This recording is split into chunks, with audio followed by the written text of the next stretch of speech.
রোজগার কাজের মাঝে ছুটি কাটাতে আমি চললাম কলকাতা থেকে অনেক দূরে।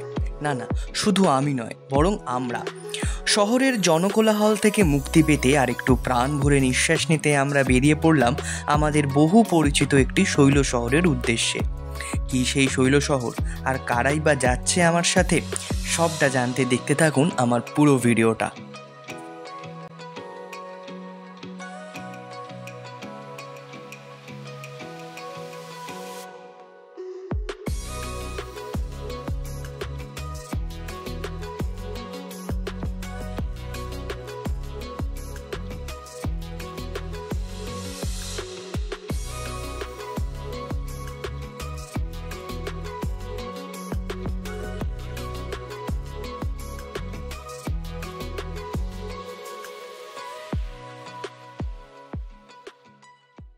আজ 28শে ফেব্রুয়ারি 2024 বুধবার। এখন আমরা যাচ্ছি গ্যাংটক, অর্থাৎ সিকিমের রাজধানী। এখন বাজে 3:50 আর আমরা এখন আছি হাওড়া স্টেশনে। আমরা যাব নিউ জলপাইগুড়ি, তো সেই জন্য আমরা সরাইঘাট এক্সপ্রেস ধরেছি, যেটা নামাবে রাত্রি 1:05। তো যেহেতু উত্তরবঙ্গ বা অন্য কিছু আমরা ট্রেন পাইনি, সেই জন্য অবস্থায় সরাইঘাটটা ধরতে হচ্ছে। 1 2 3 4 5 up Saraighat express. Saraighat express Howrah স্টেশনের 7 নম্বর প্ল্যাটফর্ম থেকে ছাড়ে বিকেল 4:05। এই ট্রেনে আমাদের কোচ নাম্বার ছিল S5 আর আমাদের সিট ছিল 2টো মিডিল আর 2টো আপার। এখন বাজে 4:05 আর আমাদের সরাইঘাট এক্সপ্রেস ছেড়ে দিয়েছে। এইবারের সফর সঙ্গী হচ্ছে আমার ছোটবেলার স্কুলের বন্ধুরা। আমার পাশে বসে আছে আনিসুর, এইদিকে বসে আছে সব্যসাচী আর Souvik. Hello guys. Saraighat express প্রথম স্টপ দেবে হচ্ছে বর্ধমান জাংশন 5:13-তে।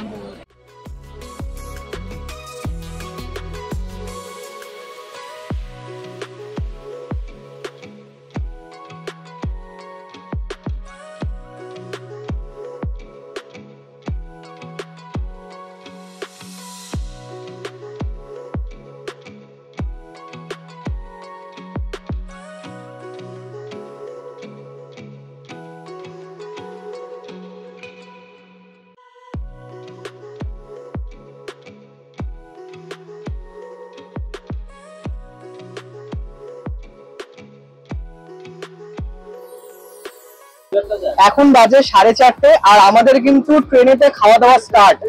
প্যান্ট্রিকার থেকে সিঙ্গারা বিক্রি করতে এসেছিল, আমরা সিঙ্গারা নিয়েছি 10 টাকা করে, 4টে সিঙ্গারা নিয়েছি। এই যে অলরেডি আনিসুর খাওয়া স্টার্ট করে দিয়েছে। আর এইদিকে আমাদের সিঙ্গারার প্রচন্ড ভক্ত সৌভিক, অলরেডি হাফ হয়ে গেছে ওর খাওয়া।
এখন বাজে 5:15 আর ফার্স্ট স্টপ দিয়েছে হচ্ছে বর্ধমানে।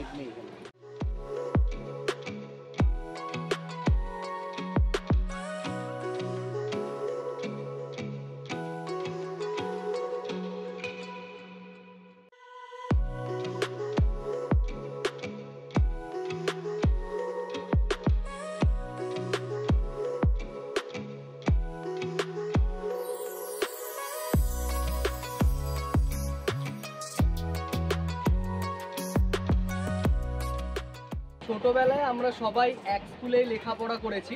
এই আনিসুর ক্লাস 3 থেকে আমার বন্ধু, সব্যসাচী ক্লাস 5 থেকে, সৌভিক হচ্ছে কলেজ লাইফ থেকে আপাতত।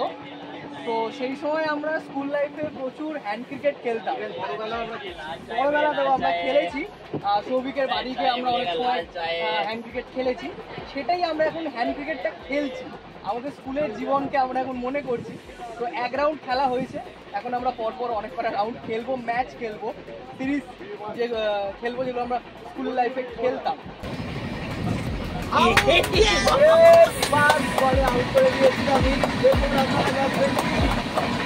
কি অবস্থা!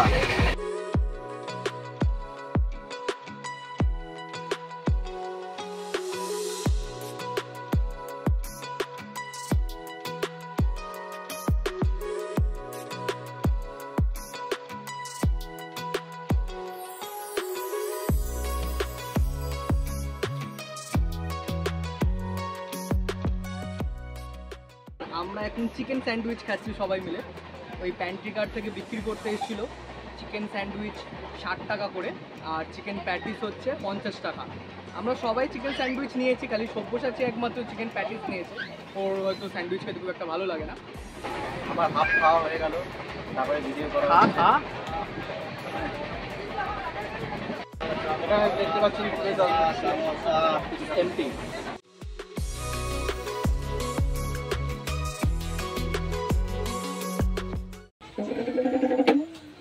ভেবেছ কি মনে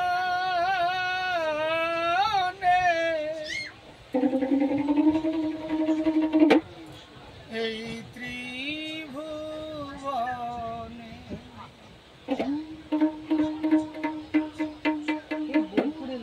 তুমি যাহা করে। এখন বাজে 6টা 3 আর আমরা এখন বোলপুর শান্তিনিকেতন স্টেশনে। এটা হচ্ছে সরাইঘাট এক্সপ্রেসের সেকেন্ড স্টপেজ।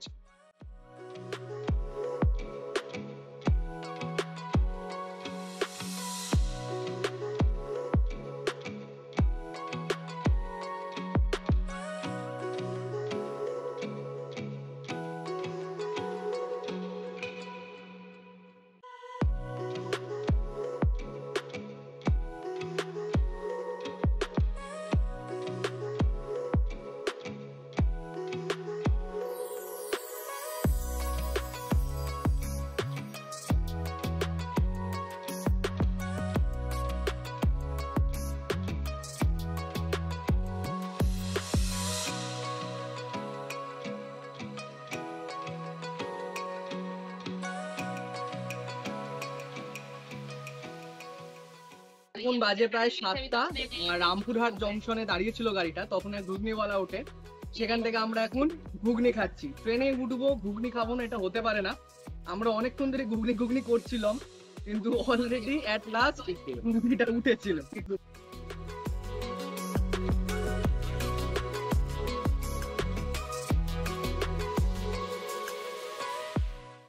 রামপুরহাট থেকে মিষ্টি দই উঠেছে, যেটা শান্তিনিকেতনের সোনাঝুরিতে অনেক সময় পাওয়া যায়, মাটির হাঁড়ি করে মিষ্টি দই। সেটা উঠেছে, আমরা এখন সেটা কিনবো, রাত্রিবেলা খাবার শেষে ওটা খাবো।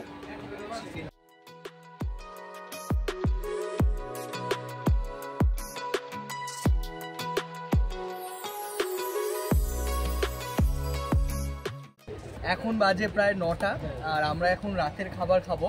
তো আনিসুরের মা বাড়ি থেকে রান্না করে পাঠিয়ে দিয়েছে ফ্রাইড রাইস আর চিলি চিকেন, সেটাই এখন আনিসুর খুলছে আর কি। ও অনেকগুলো টেপ দিয়ে মুড়ে নিয়ে এসছে যাতে পড়ে না যায়, তো সেটাই এখন খোলবার প্রক্রিয়া চলছে। আপার বাড়তে আমরা সবাই বসে আছি, একদিকে আমি আর আনিসুর, আর আরেকদিকে সব্য আর সৌভিক। আপনারা দেখতে পাচ্ছেন আমরা খাবো, এবারে আপনারা দেখবেন আমাদের খাওয়া দাওয়া শুরু হচ্ছে, আপনারা দেখতে থাকুন পরবর্তী এপিসোড।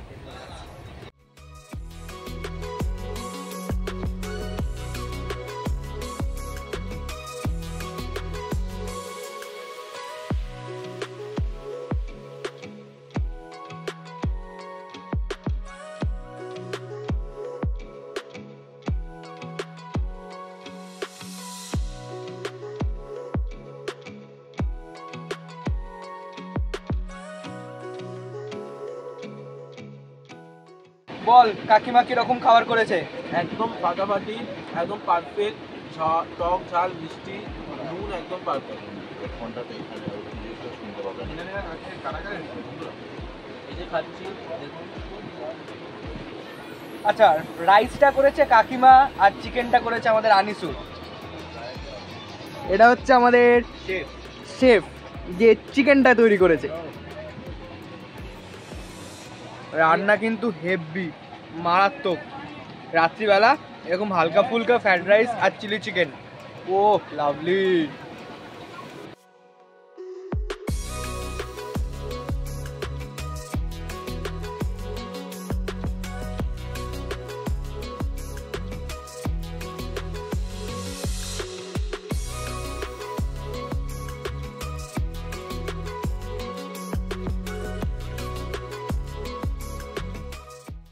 এখন বাজে 1:30 আর আমরা এখন এনজিপিতে পৌঁছে গেছি।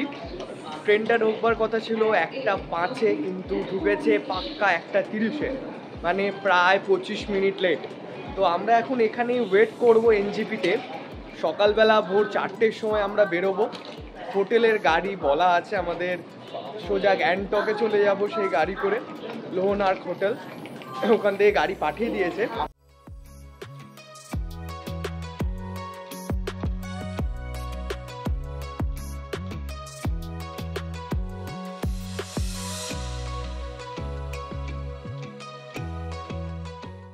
এখন বাজে 4টে আর আমরা গাড়িতে উঠে পড়েছি।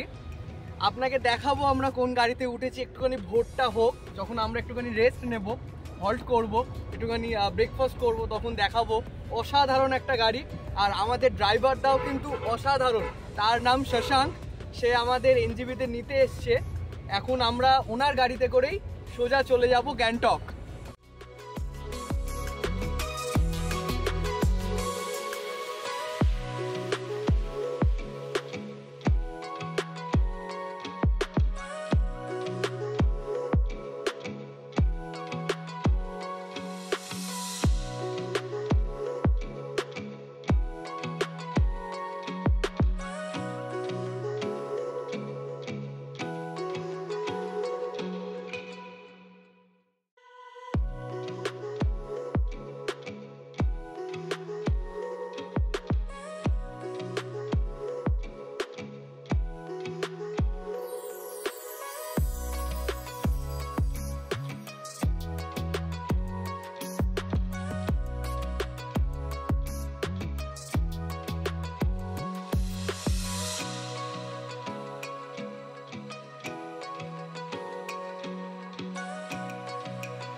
পশ্চিমবঙ্গের সীমানা টপকে আমাদের গাড়ির চাকা দৌড়চ্ছে গ্যাংটকের দিকে।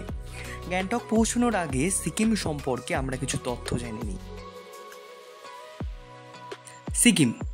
সিকিম হলো ভারতের উত্তর পূর্ব অঞ্চলের একটি রাজ্য এবং উল্লেখযোগ্য পর্যটন কেন্দ্র। সিকিমের রাজধানী শহর হলো গ্যাংটক, আয়তনে ভারতের দ্বিতীয় ক্ষুদ্রতম প্রদেশ। এর উত্তর ও উত্তর পূর্বাঞ্চলে চীনের স্বায়ত্তশাসিত অঞ্চল তিব্বত, পূর্বে ভুটান, পশ্চিমে নেপাল, দক্ষিণে পশ্চিমবঙ্গ। সিকিম ভারতীয় রাজ্যগুলির মধ্যে সর্বাপেক্ষা কম জনবহুল। পূর্ব হিমালয় অঞ্চলের একটি অংশ সিকিম। আলপাইন এবং উপক্রান্তীয় জলবায়ু সহ এর জীববৈচিত্র্যের জন্য উল্লেখযোগ্য, এবং সেই সাথে সিকিমে অবস্থিত কাঞ্চনজঙ্ঘা ভারতের সর্বোচ্চ এবং পৃথিবীর তৃতীয় সর্বোচ্চ পর্বত শিখর।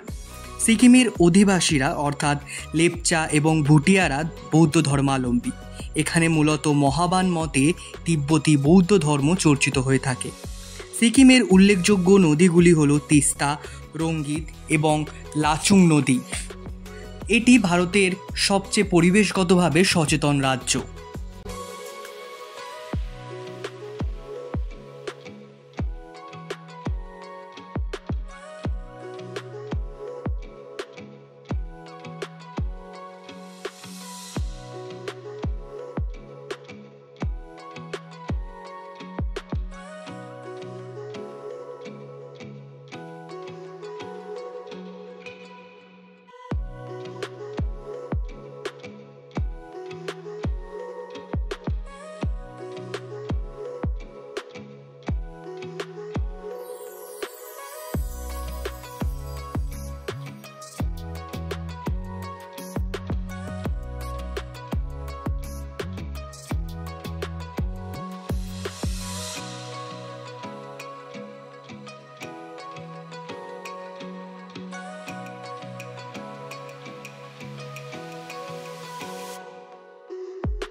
এখন বাজে 6:50 আর আমরা এখন গ্যাংটকে পৌঁছে গেছি।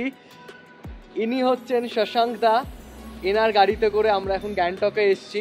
3 ঘন্টা ইনি আমাদের পৌঁছে দিয়েছেন। প্রায় 3:50-এ আমরা শিলিগুড়ি থেকে উঠেছিলাম, গ্যাংটকে এখন নামছি 6:50।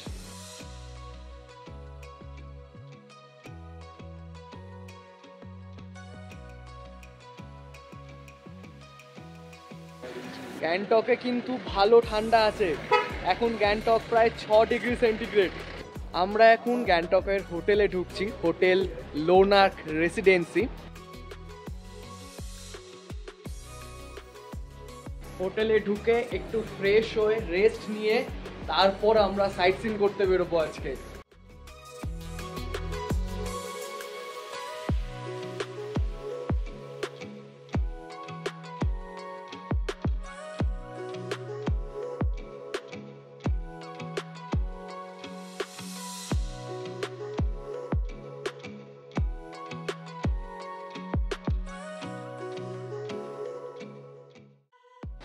গ্যাংটকে আমাদের হোটেলের রুম এটা, 4 জন আমরা একই রুমে থাকবো।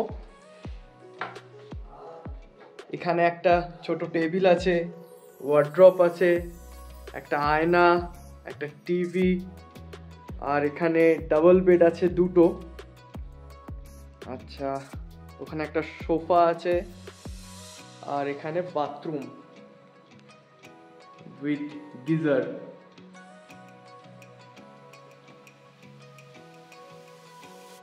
আর এদিকে জানলা, দেখি পর্দাটা সরিয়ে, সেরকম কিছু এদিকে দেখবার নেই।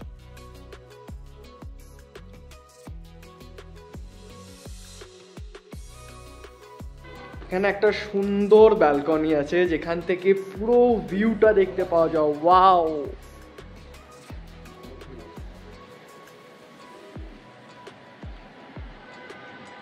পুরো গ্যাংটকের অনেকখানি ভিউ আমরা এখান থেকে দেখতে পাই।